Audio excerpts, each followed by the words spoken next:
Todo volvía a tener sentido, no solo la Torre Oscura, sino todo en general. Así que quería que Andolini diese la cara. Y si mataba a Andolini en este mundo, tenía la impresión de que Andolini no volvería a renacer. Porque este mundo era diferente. Tenía cierta resonancia que a los demás les faltaba, incluso al mundo de Roland.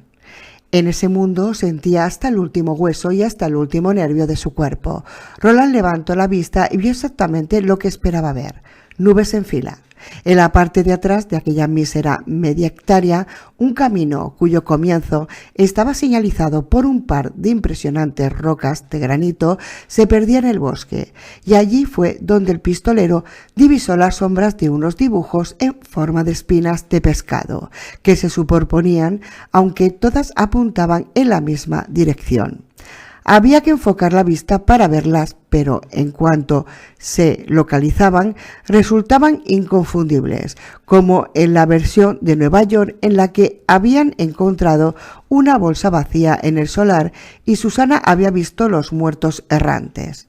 Ese era el mundo real, allí donde el tiempo siempre avanzaba en una sola dirección. Puede que saltaran al futuro si encontraban una puerta, como estaba seguro de que habían hecho Jake y Callahan, puesto que Roland también recordaba el poema de la valla y ahora lo entendían al menos en parte, pero jamás podrían regresar al pasado. Ese era el mundo real, donde las tiradas de dados no podían dar marcha atrás, el que estaba más cercano a la Torre Oscura, y todavía estaban en la senda del haz. John los condujo hasta el camino que se adentraba en el bosque y lo emprendieron a toda prisa, alejándose de las columnas del denso humo negro y el aullido cada vez más próximo de las sirenas. 4. No habían recorrido ni medio kilómetro cuando Eddie empezó a ver destellos azules entre los árboles. El camino estaba resbaladizo a causa de las agujas de los pinos y cuando llegaron a la última pendiente, la que bajaba hasta una alargada y estrecha laguna de sobrecogedora belleza, Eddie vio que alguien había construido un cercado de abedul. Más allá se veía el saliente de un embarcadero que se adentraba en el agua y al que había amarrada una barca motora. «Es mía», dijo John. «Había venido para hacer la compra y comer algo. No esperaba correr una aventura». «Bueno, pues las has corrido», dijo Eddie. «Ya te digo, cuidado con este último tramo, no os vayáis a caer de culo». John bajó con habilidad por la última pendiente, cogiéndose a la valla para mantener el equilibrio y deslizándose en lugar de caminar. Llevaba puestas un par de botas de trabajo de piel vuelta que no habrían desentonado para nada en mundo medio, pensó Eddie. A continuación, bajó Eddie con mucho cuidado a causa de la pierna herida. Roland avanzaba en la retaguardia. Desde detrás les llegó el estruendo de una repentina explosión, tan súbita y enérgica como un primer disparo de escopeta bien cargado de pólvora, aunque mucho más estrepitosa. «Eso debe de ser el propano de Chip», dijo John. «Ruego me disculpe», se excusó Roland. «Gas», aclaró Eddie en voz baja. «Se refiere al gas». «Ya te digo, gas para los fogones», confirmó John. Subió a su barca, cogió la cuerda del estarte del motor en birrude y le dio un tirón. El motor, una especie de maquinita de coser de 20 caballos sólida y resistente, se puso en marcha con el primer tirón. «Subid, chicos, y evacuemos la zona», dijo John, resoplando. Eddie subió. Roland se detuvo un instante y se dio 3 golpecitos en el cuello. Eddie ya había observado ese ritual en otra ocasión cuando Roland iba a navegar y se dijo que debía preguntar el porqué. No tendría oportunidad de hacerlo. Antes de que pudiera volver a pensar en la pregunta, la muerte se había colado entre ellos. 5. El esquife avanzaba por la superficie acuática con todo el silencio y la gracilidad de la que era capaz esa cosa propulsada a motor. Se deslizaba sobre su propio reflejo bajo un cielo estival del azul más cristalino. Tras ellos, la columna de humo negro mancillaba ese azul, ascendía cada vez más alto y se expandía a medida que lo hacía. Docenas de personas, casi todas ellas en pantalones cortos o con traje de baño, estaban en pie de las orillas de la pequeña laguna, vueltas en dirección al humo con las manos levantadas como parapeto del sol.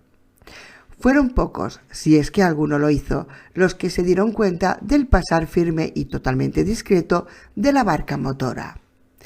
Esta es la laguna Keyadin, por si os lo estabais preguntando, les informó John. Señaló delante de ellos, donde sobresalía el brazo gris de otro embarcadero. Junto a este había un cuidado y pequeño cobertizo, blanco con molduras verdes y el portón abierto. Cuando se acercaron al lugar, Roland y Eddie vieron una canoa y un kayak, amarrados que se balanceaban en el interior. «El cobertizo es mío», añadió el hombre de la camisa de franela. Cuando dijo cobertizo, cover, sonó de una forma imposible de reproducir con palabras, algo así como cobes. Aunque tanto Roland como Eddie lo entendieron, era la forma en que pronunciaban la palabra en el Kala. «Parece bien cuidado», comentó Eddie por decir algo. «Ya te digo», respondió John, «yo me ocupo del mantenimiento, paso revista, hago un poco de carpintería. No daría buena imagen si el cobertizo se cayera a pedazos, ¿no?» Eddie sonrió. «Supongo que no». «Mi casa está más o menos a 800 metros de aquí. Me llamo John Cullum». Le tendió la mano derecha a Roland, sin dejar de conducir la barca con la otra mano y seguir un rumbo recto para alejarla de la columna de humo y dirigirla hacia el cobertizo. Roland estrechó la mano y sintió un apretón agradablemente fuerte. «Me llamo Roland Deschain, de Gilead. Largos días y gratas noches, John». Eddie también le tendió la mano. «Eddie Dean, de Brooklyn. Encantado de conocerte».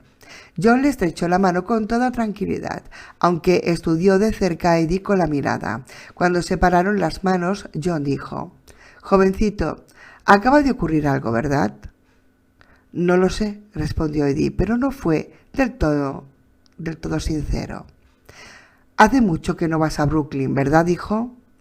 «No he ido ni a Morehouse ni a Morenada», replicó Eddie Dean, y a continuación añadió a toda prisa, antes de perder el hilo: «Mia ha encerrado a Susana. La ha encerrado en el año 1999. Sus puede llegar al Dogan, aunque ir allí no sirve de nada. Mia ha bloqueado los mandos. Sus no puede hacer nada. La ha raptado. Se calló. Durante un instante todo había estado tan claro como un sueño en el momento de despertarse. Entonces, como suele ocurrir en los sueños, la visión desapareció, y Eddie ni siquiera sabía si eso había sido un verdadero mensaje de Susana o mero fruto de su imaginación. «Jovencito, ¿acaba de ocurrir algo?» Así que Cullum también lo había sentido. No habían sido fruto de su imaginación. Parecía más bien que una especie de toque. John esperó y, como Eddie no le dio ninguna respuesta, se volvió hacia Roland. «¿El chico se pone así de raro muy a menudo?» «No muy a menudo, Sai. Señor Cullum. Le agradezco que nos haya ayudado cuando lo necesitamos».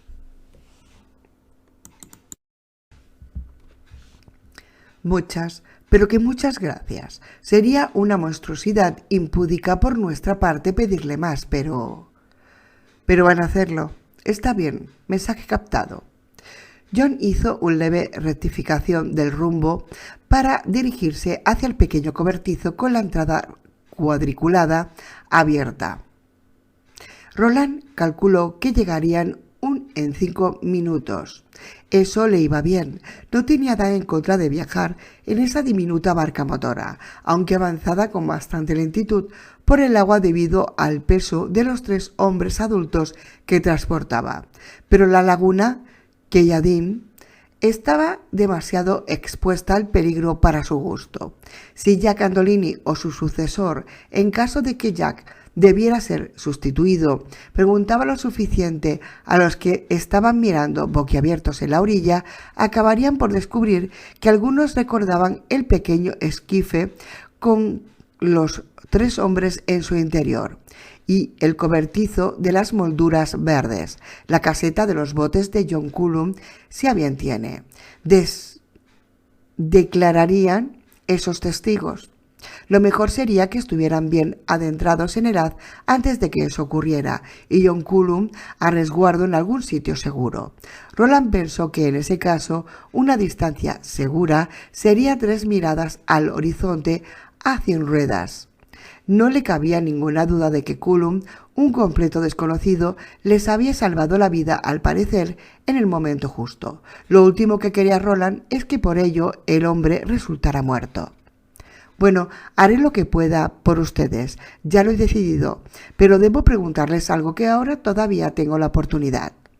Eddie y Roland intercambiaron una mirada rápida. Roland dijo: responderemos si podemos, es decir, John de Stoneham, si juzgamos que la respuesta no será perjudicial para ti. John hizo un gesto de asentimiento. Fue como si reuniera fuerzas. Sé que no son fantasmas, porque todos los vimos en la tienda y les he tocado cuando nos hemos estrechado la mano. Veo las sombras que proyectan. Señaló al lugar del bote donde estaban las sombras. Son tan reales como la realidad misma, así que mi pregunta es la siguiente. ¿Son visitantes?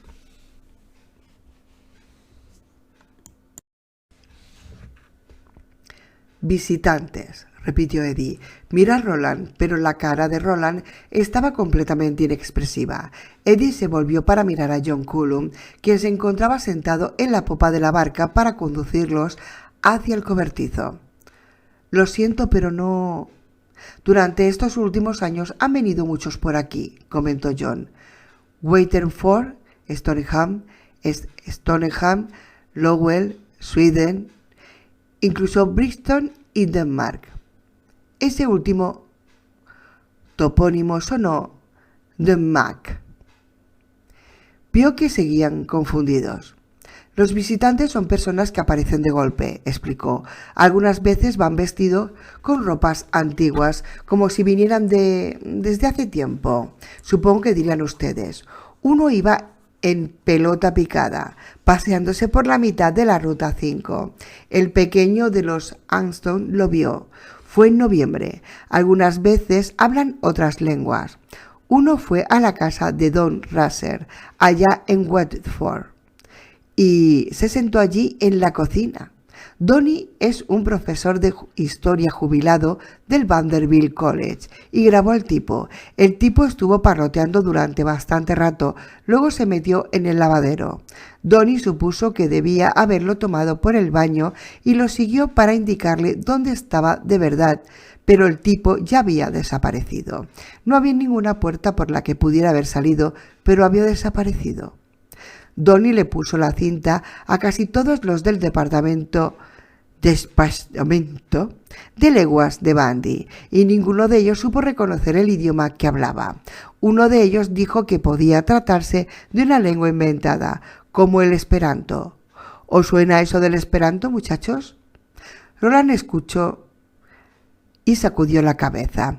Eddie dijo con precaución: he oído hablar de eso, pero la verdad es que no sé qué... Y a veces le interrumpió John, bajando la voz al tiempo que se deslizaban entre las sombras del cobertizo. Algunas veces estaban heridos o desfigurados, arruinados. Roland dio un respingo de forma tan repentina y exagerada que la barca se balanceó. Durante un instante estuvieron en verdadero peligro de volcar. ¿Qué? ¿Qué ha dicho? Dígalo otra vez, John. porque me gustaría oírlo bien.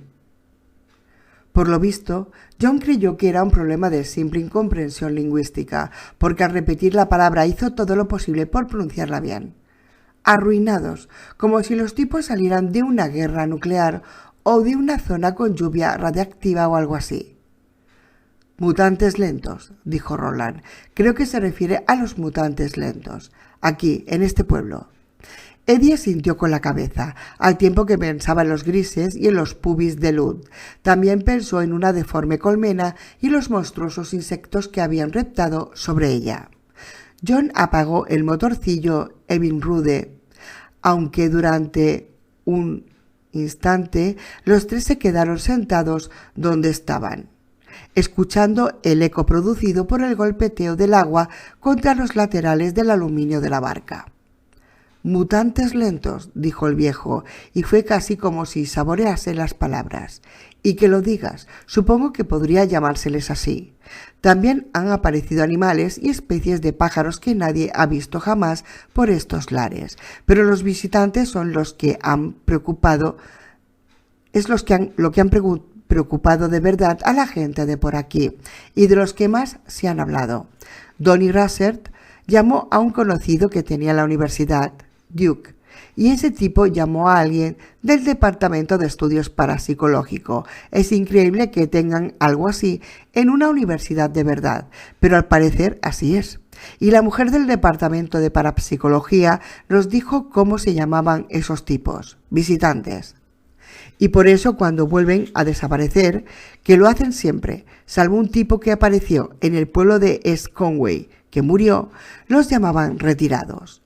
La señora dijo que algunos científicos que estudian esas cosas, supongo que se les puede llamar científicos, aunque yo conozco a un montón de tíos que lo discutirían, creen que los visitantes son alienígenas de otros planetas, aunque la mayoría de ellos creen que son viajeros del tiempo o de otras tierras que existen de forma paralela a la nuestra. ¿Desde hace cuánto tiempo ocurre?, preguntó Eddie. ¿Desde hace cuánto tiempo se aparecen los visitantes? Oh, desde hace unos 2 o 3 años, y cada vez se pone peor y no mejora. Yo he visto a un par de tíos de esos, y una vez vi a una mujer calva que tenía una especie de ojo sangrante en medio de la frente, pero a todos de lejos, y a ustedes los tengo aquí mismo. John se inclinó hacia ellos apoyándose en sus huesudas rodillas, con los ojos brillantes, tan azules como los de Roland. El agua golpeaba produciendo un eco contra la barca. Eddie sintió una tremenda necesidad de volver a estrechar la mano de Cullum para ver si ocurría algo más. Recordó otra canción de Dylan titulada Visiones de Joanna. Lo que Eddie quería no era una visión de Joanna, aunque el nombre era muy parecido a ese. Ya os digo, estaba diciendo John, vosotros muchachos aquí estáis en carne y hueso. Bien, os ayudaré a seguir vuestro camino si puedo, porque no veo ni una pizca de maldad en ninguno de vosotros, aunque os diré, sin ningún tipo de reparo, que jamás he visto disparar así. Pero quiero saber algo, ¿sois visitantes o no? Una vez más, Roland y Eddie intercambiaron una mirada, y entonces Roland respondió, sí. Afirmó, supongo que lo somos. Dios santo, musitó John. La sorpresa fue tal que ni siquiera su rostro ajado pudo evitar que pareciese un niño. Visitantes. ¿Y de dónde sois? ¿Me lo podéis decir? Miró a Eddie, se rió como lo hacen las personas que se dan cuenta de que les han tomado el pelo y dijo, de Brooklyn no. Pero sí soy de Brooklyn, replicó Eddie. Lo que ocurría es que no era de Brooklyn de este mundo, y él lo sabía. En el mundo del que procedía, un libro infantil titulado Charlie el Chuchú había sido escrito por una mujer llamada Beryl Evans. En ese mundo en el que estaban había sido escrito por una tal Claudia e Inés Bachman. Beryl Evans sonaba real y Claudia e Inés Bachman sonaba más falso que un billete de $3. Aún así, Eddie estaba cada vez más convencido de que Bachman era el verdadero nombre. ¿Por qué? Porque formaba parte de ese mundo. pero soy de Brooklyn, aunque bueno, no del mismo. John Cullum seguía mirándolos con expresión de niño embobado y maravillado. ¿Y esos otros tipos? ¿Los que os estaban esperando? Son... No, respondió Roland. Ellos no. Ya no tenemos más tiempo para esto, John. Ahora no. Se puso cuidadosamente de pie, se cogió de una viga que tenía encima y salió de la barca con una ligera mueca de dolor. John lo siguió y Eddie fue el último. Los otros dos hombres tuvieron que ayudarlo. El dolor constante del tobillo derecho se había mitigado un poco, pero tenía la pierna rígida y dormida. Era difícil de controlar. «Vamos a tu casa», sugirió Roland. «Necesitamos encontrar a un hombre. Con tu consentimiento podrías ayudarnos a hacerlo». «Puede ayudarnos de muchas otras formas», pensó Eddie, y lo siguió afuera, donde brillaba el sol, arrastrando la pierna herida con los dientes apretados. En ese momento Eddie pensó que se habría cargado a un santo a cambio de una docena de aspirinas. Estrofa. Con mala pan levadura, han ido a los infiernos o a las alturas. Con los disparos y el fuego caliente, en el horno vas tú y los metes. Respuesta. Con mala ven 7, a la levadura sal le metes. Caliéntalos y atúrdelos, y en el horno vas tú y los metes. Un juego de lanzamiento. Octava estrofa.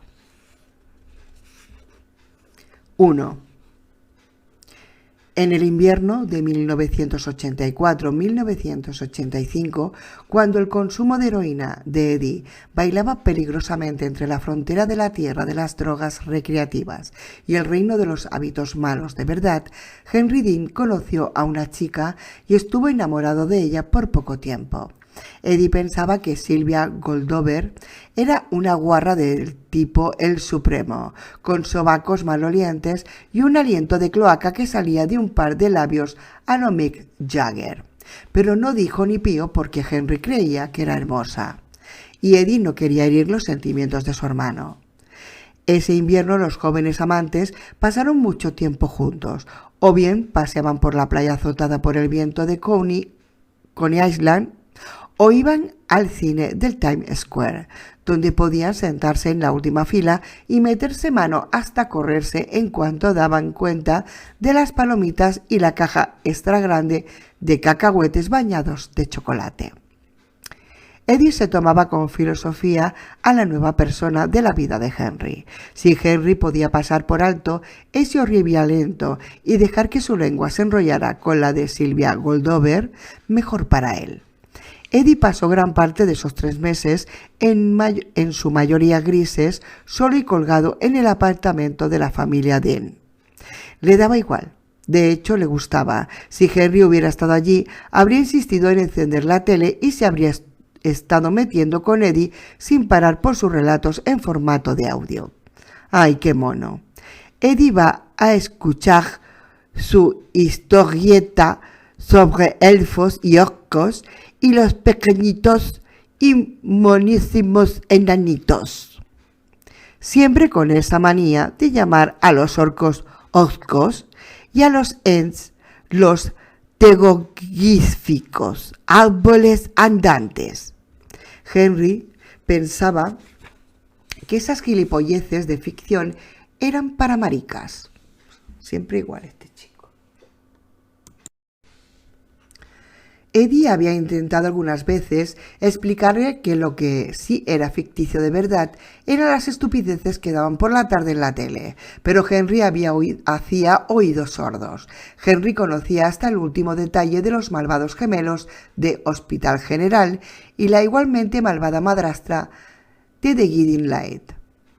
En muchos sentidos, el gran romance de Henry Dean, que acabó cuando Sylvia Goldover le robó 90 pavos de la cartera, dejó una nota donde decía: «Lo siento, Henry, en su lugar y se largó a saber dónde con su antiguo novio.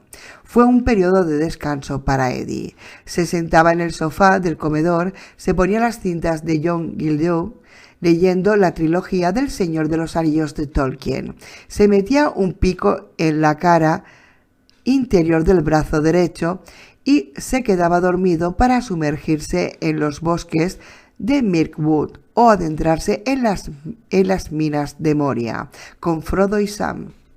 Oh, me encanta Frodo y Sam. Me encanta Tolkien. Les encantaban los hobbits y a mí.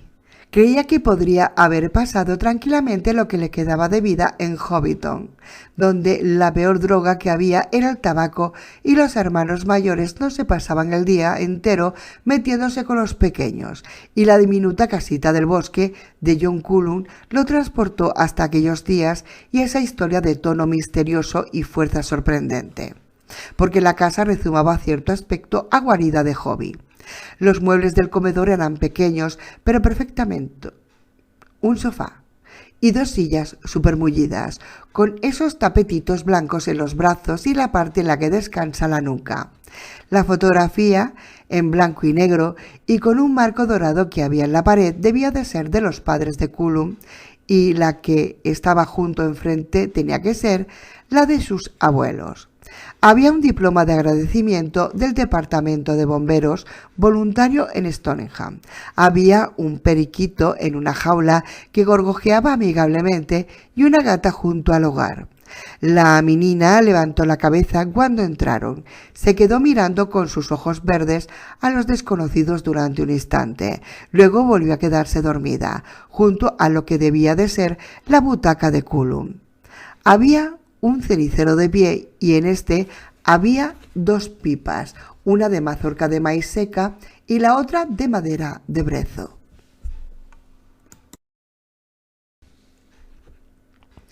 Tenía un antiguo tocadiscos con radio Emerson, una radio de esas con dial multibanda y un enorme botón estriado para sintonizar los canales. Pero no tenía televisión. La habitación desprendía un agradable perfume a tabaco y a virutas de madera aromáticas. Pese a lo maravillosamente limpia que estaba, bastaba con una mirada para darse cuenta de que el hombre que vivía en ella no estaba casado. El salón de John Cullum era una modesta oda a los placeres de la soltería. «¿Cómo va tu pierna?», preguntó John. «Al menos parece que ha dejado de sangrar, aunque estás hecho una patachula». Eddie rió. «El dolor me está jodiendo vivo, pero puedo caminar, así que supongo que he tenido suerte». «El baño está ahí dentro, por si quieres lavarte», dijo Cullum, y lo señaló. «Mejor que lo haga», asintió Eddie. Lavarse fue doloroso, pero también aliviante. La herida de la pierna era profunda, aunque no había llegado para nada al hueso. La que tenía en el brazo era incluso menos complicada. La bala había salido por el otro lado, gracias a Dios, y Cullum tenía agua oxigenada en el botiquín. Eddie se la echó en el agujero, con los dientes apretados de dolor, y a continuación se la echó tanto en la pierna como en la herida de la cabeza antes de que perdiera el valor para hacerlo. Intentó recordar si Frodo y Sam habían tenido que enfrentarse a algo mínimamente parecido a los horrores del agua oxigenada, y no se le ocurrió nada. Claro, ellos tenían a los elfos que los curaban, ¿no? «Tengo algo que a lo mejor puede servir», dijo Cullum, cuando Eddie reapareció. El viejo se metió en la habitación contigua y volvió con un frasco marrón de pastillas. Dentro había 3 píldoras. Las puso en la palma de la mano de Eddie y dijo: «Esto es de cuando me caí el invierno pasado en el hielo y me rompí la puñetera clavícula. Se llama Percodan. No sé si sigue estando bueno o no, pero...». Eddie se alegró. «¿Con qué Percodan, preguntó, y se metió las píldoras en la boca antes de que John Cullum pudiera responder. «¿No quieres un poco de agua para tragártelas, hijo?» «No», respondió Eddie, masticando con entusiasmo. «A palo seco ganan mucho más». Había una vitrina de cristal llena de pelotas de béisbol sobre una mesa junto a la chimenea, y Eddie se acercó para echarle un vistazo. «Oh, Dios mío», exclamó, «tienes una pelota firmada por Mel Parnell». Y una de Lefty Grove. ¡Joder! Eso no es nada, dijo Cullum al tiempo que cogía la pipa de madera de brezo. Mira en la última balda. Sacó una bolsita de tabaco Prince Albert del cajón de una mesa supletoria y empezó a rellenar la pipa. Mientras lo hacía se dio cuenta de que Roland lo observaba. ¿Fumas? Roland asintió con la cabeza. Se sacó un papel del bolsillo de la camisa. Tal vez podría liarme uno. Oh, yo te puedo dar algo mejor que eso, aseguró Cullum y volvió a salir de la habitación. La sala que había al lado era un estudio no mucho mayor que un armario. Aunque la mesa de escritorio dickensiano de aquella habitación era pequeña, Cullum tuvo que rodearla. «Me cago en Dios», exclamó Eddie al ver la pelota de béisbol a la que Cullum debía de referirse. «Autografiada por el Babe». «Eso es», corroboró Cullum. «Y no es de cuando era de los Yankees. Las pelotas de béisbol firmadas por los Yankees no me sirven. Esa la firmaron cuando Ruth todavía estaba en los Red Sox y llevaba...». Se calló a mitad de la frase. «Aquí están. Sabía que los tenía. Pueden que estén caducados, pero menos da una piedra. Como decía mi madre. Aquí tiene, señor. Se los dejo mi sobrino. De todos modos, ni siquiera tiene edad suficiente para fumar». Cullum le pasó al pistolero un paquete de cigarrillos con 3/4 de su contenido. Roland le dio la vuelta de forma pensativa en la mano. Luego señaló la marca. «Veo la foto de un dromedario, pero no es lo que dice, ¿verdad?»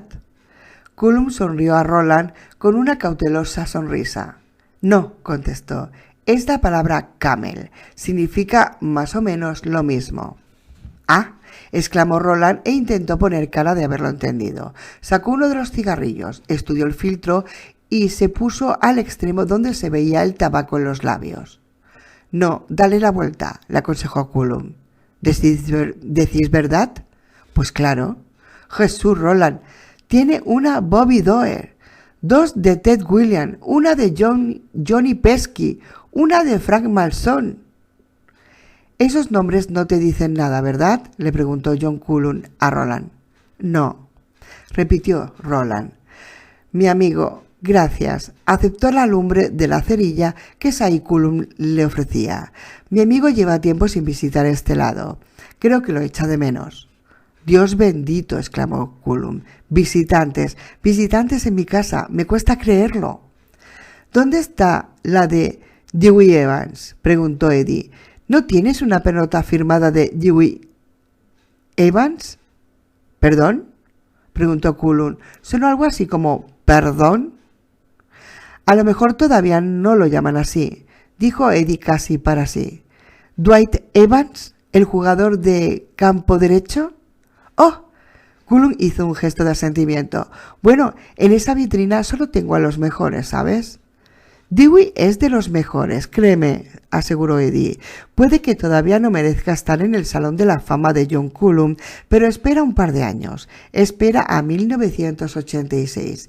Y por cierto, John, como aficionado al juego me gustaría decirte un par de palabras, ¿vale?» «Claro», dijo Cullum. Lo pronunció exactamente de la misma forma que lo pronunciaban en el Cala.